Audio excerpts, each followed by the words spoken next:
Seja bem-vindo ao canal Futebolaço, eu sou o Dieguinho. Bom, galera, tá entrando no ar um vídeo um pouco diferente, um vídeo opinativo.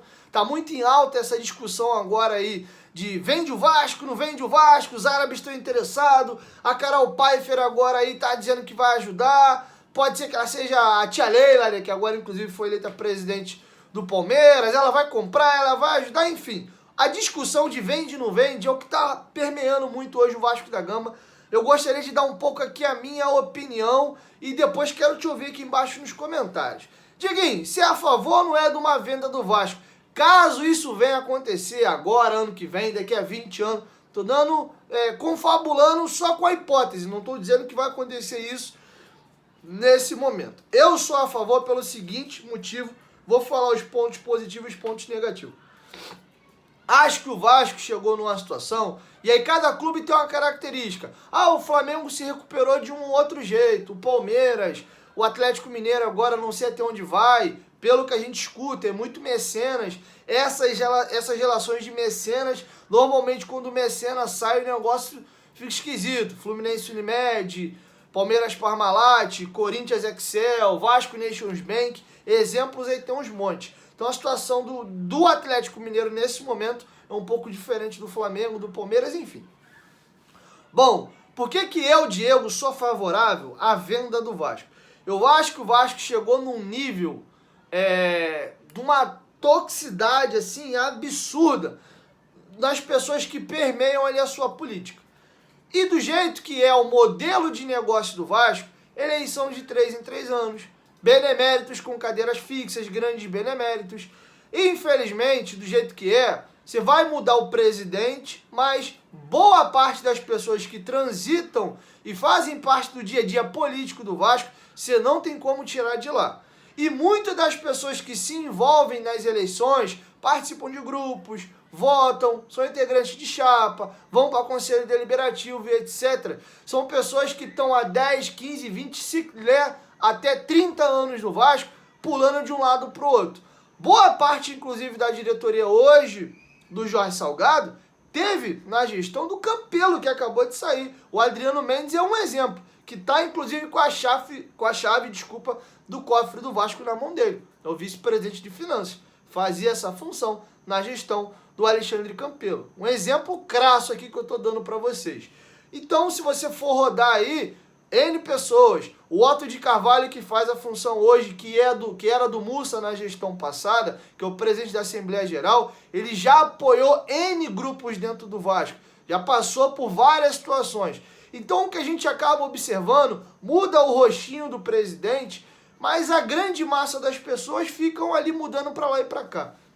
O próprio Levenciano, por exemplo, que é uma figura nova, era uma pessoa que não estava no seio político do Vasco, se relacionava com o Vasco como advogado, né?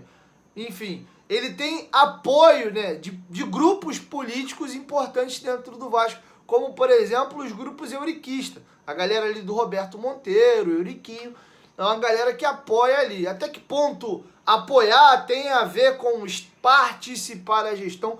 Isso é uma outra discussão. Não vamos entrar no mérito. Mas é claro que todo mundo parece que só fica pulando de cadeira de lá para cá. Entram-se poucas pessoas novas e a gente vê que o clima é insuportável. Reunião de conselho deliberativo do Vasco, da gestão do Campelo para trás, essa agora não cheguei a ver isso, até porque a Sempre Vasco é mais Vasco, que tem as cadeiras ali, falam mais ou menos a mesma língua, não tem aquela grande animosidade. Acredito que vai ser até uma questão da marca dessa atual gestão, não deve acontecer muito essas patifarias. Vocês lembram daquelas cenas do Roberto Monteiro e o Campelo se xingando, botando um dedo na cara do outro? Vazou um vídeo do Euriquinho quase saindo de fato na porrada na mão com uma outra pessoa, tiveram que separar. Enfim, era uma quinta série danada de reuniões de conselho deliberativo do Vasco. Então o Vasco da Gama infelizmente virou isso aí. Essa guerra política que infelizmente até a última eleição, a eleição do ano passado, ficava entre eles ali, entre os políticos. Mas isso estourou, isso agora respingou na própria torcida. A gente vê nitidamente que o Vasco, falando da torcida agora, virou retrato fidedigno do que é o Brasil. Essa briga de esquerda e direita, Lula, Bolsonaro, que ficam muito aqui nesse embate ferrenho e feroz, e às vezes as pessoas esquecem até que todo mundo é brasileiro e todo mundo está no mesmo barco. Mas aí cada um tem as suas ideologias. O cara que vota no Lula, se ele tem um amigo que vota no Bolsonaro, o cara é bandido, marginal, vagabundo, sem vergonha. E vice-versa também, né? A gente vê a situação nesse clima. E no Vasco tá a mesma coisa. O cara que é apoiador do Levin, ele acha que o cara que votou no Salgado é um safado, é um vagabundo, ele é culpado de tudo que tá acontecendo no Vasco também, e vice-versa. O apoiador do Salgado, ele acha que quem apoia o Levin é maluco, é megaloma, enfim. Essa situação toda que vocês estão acompanhando todo santo dia aí. Então, a conclusão que eu começo a chegar, independente de quem seja o presidente, como essa galera que orbita o Vasco aí não sai, mudam só de cadeira, hoje apoia um, amanhã apoia outro, isso não resolve, não muda. Então, assim, e um exemplo cristalino do que é o Vasco da Gama, aquele cara que vem limpo, vem puro, ele não tem participação desse ambiente, quando ele começa a frequentar, ele acaba ficando igual, porque você se contamina. Você vê o Levin no começo da campanha dele, por exemplo, ele era um cara de fora, não tinha envolvimento com a política do Vasco, de fato era uma figura nova, apanhava direto, nego criticava ele de tudo quanto é lado, maluco e etc.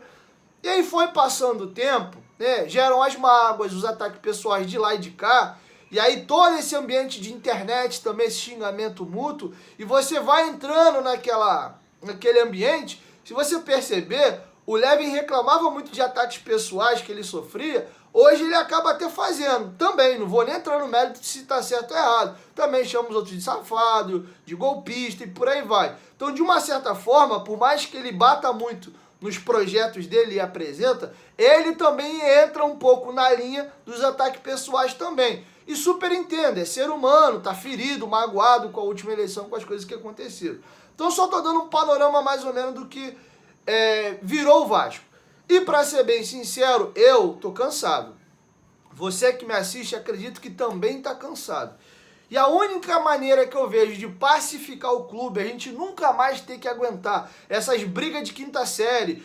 E, cara, o que eu esperava de verdade, após o 4º rebaixamento, e agora o Vasco sequer subindo, que aí você pode até automaticamente, aí, se quiser até considerar aí pela 5ª participação na Série B, tem gente que considera até mais um rebaixamento, a não subida. Então o que acontece? Eu falava, cara, o Vasco chegou no fundo do poço. Será que pelo menos assim os caras vão ter a hombridade de, pô, meu irmão, vamos deixar essa merda pra lá, vamos juntar todo mundo aqui, vamos salvar o Vasco? O Salgado que hoje tá na cadeira, Leve, a gente brigou muito, tu tem um apoio popular grande aí, quer vir para dentro da gestão? Quer trazer teu projeto?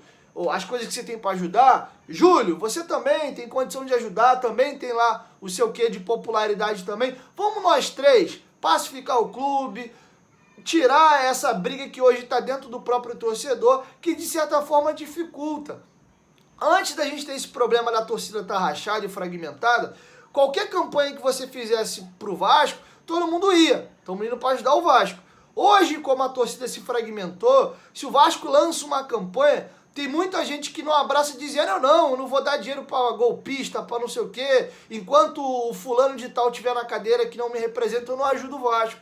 Então a gente viu esse ambiente, e acredito que se fosse o Levin, como a situação foi muito polarizada na última eleição, numa quantidade bem menor, porque ele é bem mais popular do que o Salgado, mas ele ia gerar um hate dessa galera que apoiou o Salgado, e ia sempre Vasco, na figura do Júlio Brandt. Então é uma situação que eu só vejo isso acabando, você unindo todo mundo. Como eu já percebi que isso é utopia, porque um não abre a mão da cadeira, né, para poder entrar. Não, eu só entro se eu for presidente. O que é presidente não aceita abrir, né, para fazer uma divisão. O orgulho é muito grande, a gente consegue. Enfim, então eu chego ao consenso de que eu não aguento mais sofrer, você também não. E o que não falta no mundo são exemplos de clubes gigantescos que têm donos, são bem geridos, têm um puta potencial de investimento e o torcedor não se sente menos torcedor do clube porque ele tem um dono. Se você for chegar no Manchester City, eu duvido que o cara, depois que o clube foi comprado lá pelo investimento árabe lá, que o cara se sentiu menos dono do clube. Ah, não, agora eu sou menos citizen do que eu era antes do cara chegar. Pelo contrário, o time começou a ganhar tudo, virou uma das potências mundiais, começou a chegar em decisão de Champions League, enfileirar títulos da Premier League. Esse cara acompanha muito mais o City hoje do que quando o City não tinha dono. O Chelsea, idem, né? Era um time ali, tinha sua tradiçãozinha, o Zola, mas era um clube virgem de Champions League. Começou a ganhar Champions, ganhar campeonatos ingleses, Paris Saint-Germain, o que não falta. Inclusive a maioria dos grandes clubes europeus tem dono, a maioria. Você vai contar no dedo os gigantes que não tem dono. Real Madrid e Barcelona, por exemplo, não tem dono. Então, assim, não tem certo e não tem errado. Cada clube é um clube, cada caso é um caso. Os dois funcionam. Você tem clubes bem geridos aí como o Real Madrid que não tem dono, e você tem clubes muito bem geridos com dono, como alguns que eu citei. Como você também tem clubes mal geridos com dono, né? Vamos falar do Milan aí, que vem sendo vendido recorrentemente. Entra gente, sai gente lá e o clube não volta a ser aquela potência que já foi um dia. E por aí vai. No Brasil mesmo, o Figueirense passou a ter dono, deu um merderê danado, pegaram o clube de volta, o clube caiu para a Série C, inclusive. Enfim, então eu acho que pro Vasco, porque assim, a gente tem um potencial absurdo, a dívida do Vasco hoje, que é avaliada em 830 milhões mais ou menos, isso, se você converter para dólar, não dá nem 150 milhões de dólares. E se você considerar também que quando você paga a dívida à vista, você tem um desconto absurdo, essa dívida de 830 ia cair aí para 600 e alguma coisa, bem negociado, cara, vamos falar de 100, 110 milhões de dólares aí, você quita a dívida do Vasco. Então assim, isso pro estrangeiro é ridículo. Se for um fundo europeu, por exemplo, cara, se você converter pro euro, que é mais ou menos R$1 a mais do que o dólar, o valor fica mais baixo ainda. Então, assim, a dívida do Vasco não é nenhum grande impeditivo para o investidor.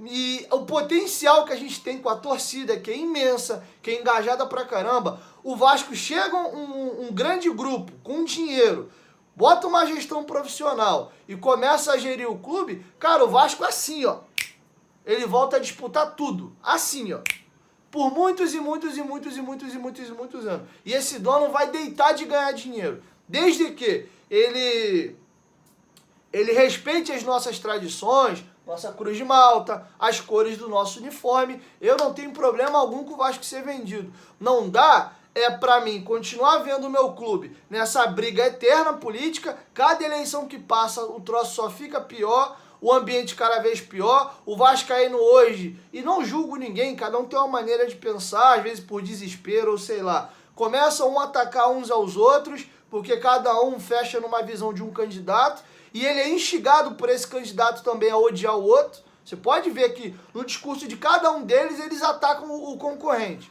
Você pode ver, isso é histórico no Vasco. Então, cara, eu não vou me sentir menos vascaíno se o Tamim Bin Hamad lá, do Sheik Árabe lá, dizem, né, que o... Esqueci o nome é o Tamim Bin Hamad, que ele é vascaíno, se ele chegar aqui e comprar o Vasco, cara. Comprou o Vasco, quitou a dívida, porra, fez um São Januário maravilhoso, 50 mil capacidade, um CT extraordinário, traz a Nike, Adidas pro Vasco aí, e só jogador... Meu amigo, eu torço pro futebol do Vasco. Essa questão de ter ou não ter dono, eu não quando o Vasco fecha o balanço no azul lá, ninguém manda dividendos pra mim nem pra você, ó. O Vasco fechou o ano com 100 milhões de lucro, tem 20 milhões de torcedor, divide aí metade do lucro com essa galera aí, cada um manda um pix lá. Não acontece isso. Quando o Vasco fecha no vermelho lá, o Dieguinho, o João, Manuel, Pedrinho, Maria, Cecília, Mariana, ó, o Vasco fechou no prejuízo aí, cada um tem que mandar 500 conto aí pra gente que tá aqui. A gente não participa associativamente no clube nessa questão de lucros e dividendos. O nosso engajamento, o nosso relacionamento com o Vasco é de consumo. É um clube de futebol, a gente é apaixonado por ele e é um esporte, é entretenimento. Vamos sair do futebol, vamos pra NBA. As equipes todas são franquias, tem donos. Vê se o torcedor dos Lakers, do Chicago Bulls, do Brooklyn Nets, do Golden State Warriors, se o cara torce mais ou menos pelo clube, porque ele tem um dono. Isso é cultural meio que nosso aqui. Tá aí, o Bragantino até outro dia era um clube estadual e não tinha relevância grande nem em São Paulo, Fez ontem, final de Copa Sul-Americana, tava na Série B, Série A, veio a Red Bull, mexeu no escudo, o Vasco é diferente, é um clube muito grande, então acho que isso aí é um fator delicado, a gente teria que ver com jeitinho, mas cara, super a favor da venda do Vasco. Não dá pra gente ficar ouvindo essas balelas de que o Vasco é nosso, a gente não é ouvido, não é escutado. É um clube que tem mais de 20 milhões de torcedor, que o colégio eleitoral são 3, 4 mil pessoas. Para você poder ter direito a voto, você tem que pagar uma joia que chegou a R$ 2.100, depois abaixou para 700, pagar 70 pau por mês. É um absurdo, que nem te dá desconto a 100% do ingresso. Os caras fazem de tudo para ser cada vez menos pessoas votando, porque é mais fácil manipular a eleição. É mais fácil você catalogar quem são as pessoas que votam e tu tentar ganhar o voto desse cara. Eles estão um pouco se lixando pro torcedor, do modo geral. Um clube do tamanho do Vasco, a eleição tinha que ser... A gente, como brasileiro, a gente não chega lá e vota, cacete. Apresenta teu CPF lá, comprova que tu tá em dia e tu vota, acabou. Tinha que ser decidida assim a eleição do Vasco. Todo torcedor tinha que ter o direito de votar. Mas não, no Vasco é desse jeito, né? Enfim, então, cara, eu chego num consenso por toda essa questão que eu sou, sim, favorável à venda. Não pode ser vendido para qualquer irresponsável. Você não vai pegar aí o Zezinho das Couves e vender o Vasco. O cara não tem dinheiro, não tem expertise do business, vai regaçar o clube de vez, não é por aí. Entendeu? Até porque o Vasco, para poder mudar o seu modelo de negócio, virar clube empresa e se abrir para poder ser vendido, você vai receber propostas, você não é obrigado a vender. Então aparecendo um grande fundo mesmo aí, alguém com a expertise de mercado já, cara, eu sou super favorável. E quem é contra, eu super respeito a opinião. A gente tem que parar com essa mania feia também, isso não só no Vasco, de uma maneira geral. As pessoas andam muito assim. Ah, eu não concordo com a opinião do Dieguinho, então tem um vagabundo safado. Não, cara, você pode discordar de mim, de maneira educada. Pô, Diego, eu penso diferente de você, acho que não é por aí não. Tá tudo certo. Mas enfim, a resenha continua aqui embaixo nos comentários e eu quero te ouvir. Você seria favorável a uma venda ao Clube de Regatas Vasco da Gama? Deixa a sua opinião aqui embaixo nos comentários. Esse assunto vai longe aí. Mas eu quero é gritar gol, ficar na arquibancada e ser campeão. Quem é o presidente, que é o dono, pra mim, pouco importa. Não dá, é pra ficar com essa historinha de que o Vasco é meu, o Vasco é meu. Eu não voto, nunca sou atendido, nunca sou ouvido. O clube briga para não cair, quando não cai, agora cai, não sobe. E a gente vai ficando cada vez mais lá para a rabeta, tendo um potencial absurdo. O Vasco é a maior demanda reprimida do futebol brasileiro. Não dá para continuar do jeito que tá.